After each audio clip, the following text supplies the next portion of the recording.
Someone was really driving a minibus or transporter in the e-Cannonball, and let's guess what that manufacturer of that bus was. I press to say.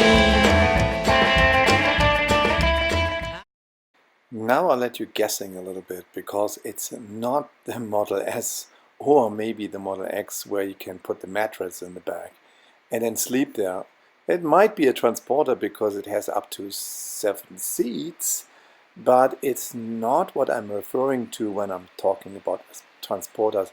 I'm talking about transporters of multiple people, or where you might be going camping for and sleeping in the car.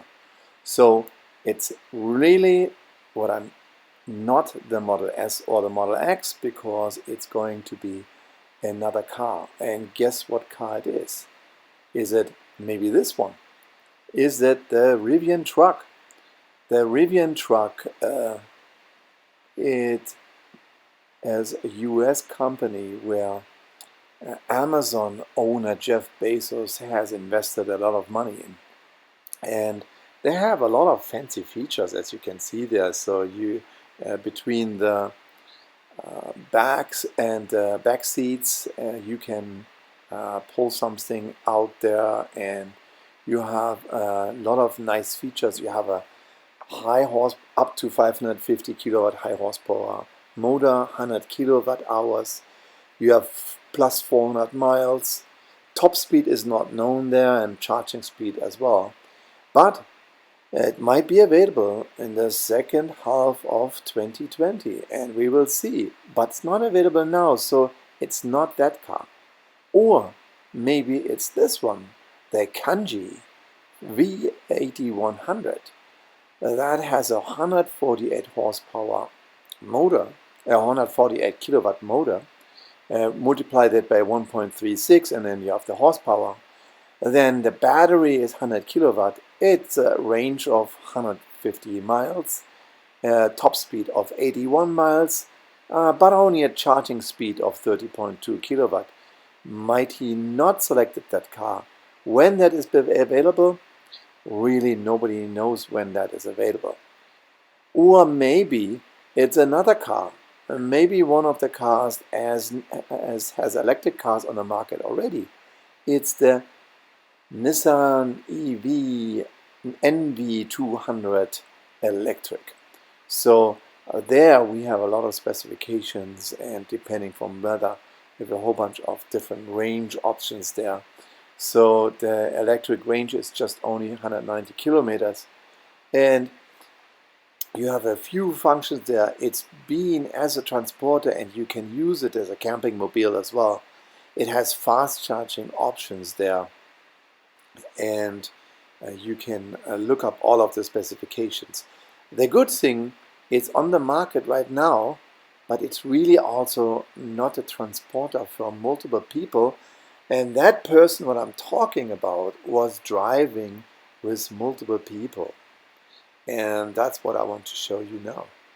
So, is that Nissan NV200? No, it's not. Maybe it's an Italian brand, the Ducato. So the Ducato has some nice specifications. It has an 89 kilowatt motor. The battery size is unknown. It can have an NEDC range.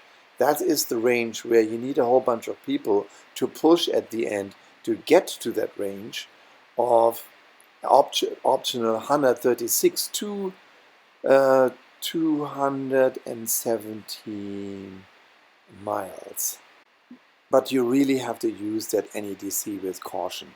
So did he come with this car? Did he show this car? Is that the first car on the German market that should be presented as the electric version of a little van? Maybe we have better ones, and that's what I want to show you next.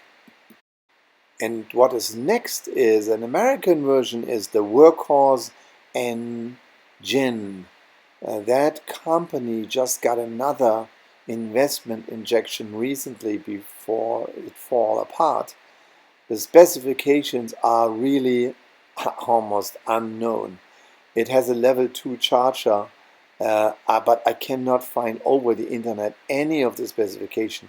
I can only say it's about 100 miles, not even if it's WLTP or with NEDC or with EPA. Nobody knows about the specification of that car. Maybe he did not select the car because of that.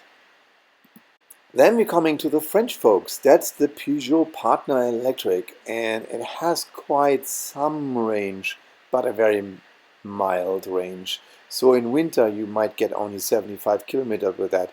Actually, you will have an extension cable if you want to drive with that car permanently with you, and also a permanent charger. And that is really also not for transporting multiple people. The charge time is the charge speed. It's 6 hours 45 minutes. Probably does not have a fast charger option, or maybe have a fast charger option. Small consumption, but also a small battery. Did we choose this partner as our partner in the drive what I want to show you? Maybe that's not one, but there is another one as well. That is the Kangaroo ZE, also from Peugeot, and it has a similar range and a similar capacity there for driving, but it's also not a kind of a minibus, but it is something what you might be really interested in when you want to transport something, but you definitely cannot transport people. So what we are really looking for is actually a minibus which drove across Germany in those 500 miles in the E-Cannonball. But now we have the right one. That's the world premiere. That is the Mercedes Sprinter. And that needs to be available. So we are in Germany. That needs to be a German car. Germany is the car country in the world of invented the cars. So they must have that electric car available. That must be their car to show. And here are two versions of that electric Sprinter, a bigger version and a smaller version. But this is rather for cargo instead of transporting for people. This has a huge cargo space, and I will show you also the specification for that. Is it a transporter for transporting people? That's the question. Shouldn't be Mercedes be also showing and delivering a transporter? There is one what he has maybe available, was showing this year on the International Automobile Exhibition in Frankfurt. But is it? I think that E-Vito was really not available for him, and I think he should have it later. It's a very similar version to those cars, and I show you the specifications, which are really a little bit pathetic.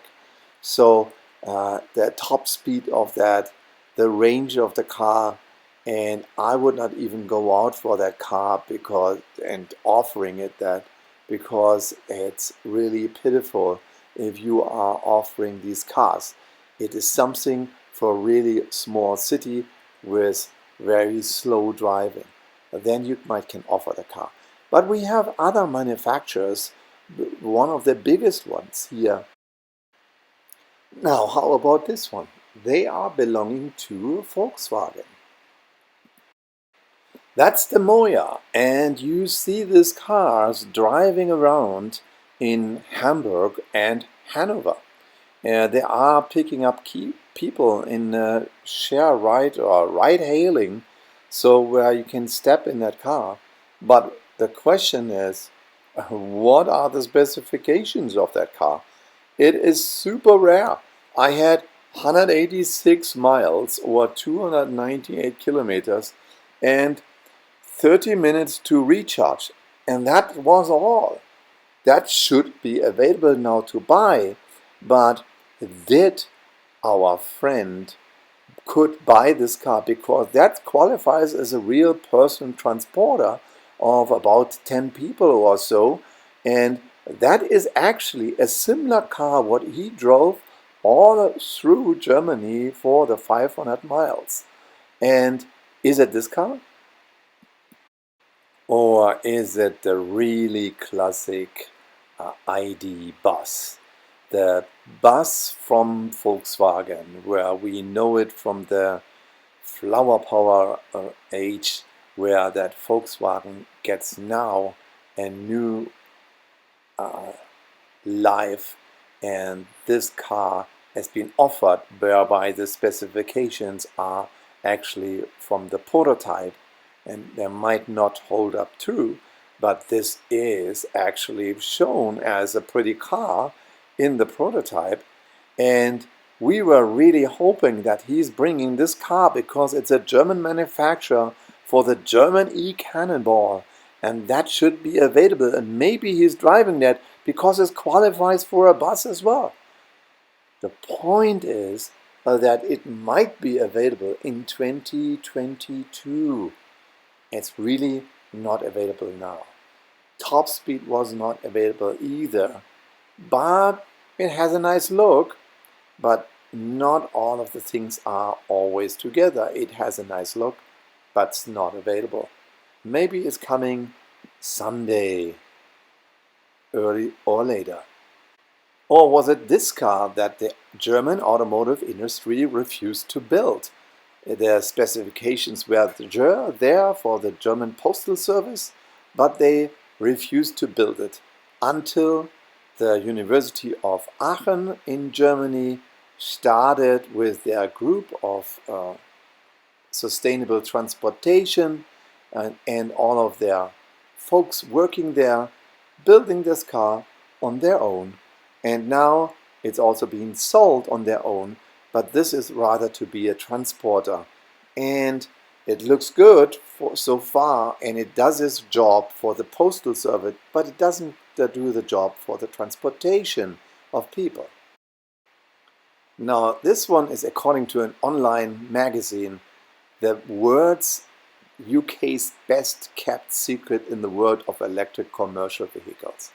So that is qualifying as a transportation vehicle, but maybe could also be used as a vehicle for transporting people in that version. So we are coming to this already very close. And now we are there, and let me surprise you who that was of driving through Germany as the first transporter in the e-Cannonball. Many of them you know it, but now you will know. So now we give you a solution for that. And this is Peter Bierat from Munich. And he is really all into car sharing. And he has selected this Maxus EV80. And Maxus is a Chinese company pushing on the German market as the first ones ever. So they are also very similar to that EV what I just showed you before. And there was this car only available, and that's why also he was available to be the first, or actually the second driver. Let's go in the background there, and you see the car. It is up to 9 people. I think there is a legal restriction that you can, with 10 people, you need a special license for that. So it's up to 9 people. That is a very simple made car. It has AC charging and DC charging. It has a 56 kilowatt battery, but it really does not bother much with leveling out the battery, because it says when a certain level of range is reached for the battery pack, then it just turns off. So that is approximately, he said, 36 kilowatt, and then it just turns off. So he can load with 27 kilowatt DC. I think that's the maximum what he can accept, and it goes in, and then he has about, let's say, yeah, maybe 1 hour, 1.5 hours to charge every 100 miles or so. And the maximum speed of that car is 110 kilometer, which is about 65 miles. And that's, he pushes his foot on the pedal and just let the foot on the pedal rest there, and the car drives evenly 110, and that's it. So he is very enthusiastic. His total time of those 500 miles, including charging, what he calculated, would be between 18 to 20 hours, depending how he finds charging station and depending if his charging runs good. And what he told me also after the race was that when he had to wait for those charging, he was later going into the bag with a blanket or something to cuddle in, and then he was sleeping in the bag there for the time he was charging. He puts himself in a little ringer on his phone, and then after that hour or hour and a half or so, he went back and, uh, and went back and started driving again. Now let's have a look a little bit about that car. About that manufacturer comes from China and be first time to market of pushing all other manufacturers in Europe or even in the country of Germany away. This is the DC charger. This is actually CCS, standard in Europe, Europe 2 connector, and then the two DC pins in the back. And then that's a regular AC charger on a different port. Very simple made, so they don't bother where it comes from, if it reads it or doesn't read it. They have one plug, whereas AC charging, where it goes to an inverter, the other plug where there's a DC charging. Super simple made, but the difference is first to market. And that's the main difference, to be first to market there. And they are on the market, in the market, with a very good price, and are at having the early adopters accepting this car, and maybe also noticing that for small bus transportation and for that what you used to drive during the day, it's more than enough and you don't need even more. Actually, it's also a solution for, there are driving restrictions for diesel trucks and transporters currently in many cities in Germany because of the pollution.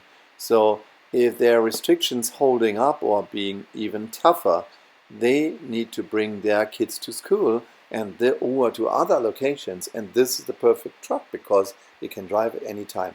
He also requested the Mercedes to take their car and drive that one, but they were maybe too busy and headed for the press and couldn't give him the car. Sorry for that. Now here comes the Maxus G10, the Chinese version, and that is rather a luxury version. So if that comes to the market there with luxury seats, this is a really strong competitor because they are first to the market. And I can tell you that time to market is essential, especially also what is essential is the development cycles. If a development cycle for a regular car now takes up to 5 years or longer, and if German manufacturers don't have that right now, and the Chinese are already on the market, they are taking that market share piece by piece for all of those cars and inserting their cars in the European market. And that's what's pushing German or European cars out of the market. Chinese philosophy is to have a good product fast in the market, to push other ones out of the market, especially here in Europe, started with UK and Germany. And there is not a bright future for the European, especially the German manufacturers, because they are just too late. So that's my conclusion of that. And if you like that movie, please thumbs up and subscribe to the channel. I got more information for you, especially the information from the eCannonball. What really surprised me, that there was no German manufacturer providing for 60 cars to drive any of the buses because they were just too late. I pressed to say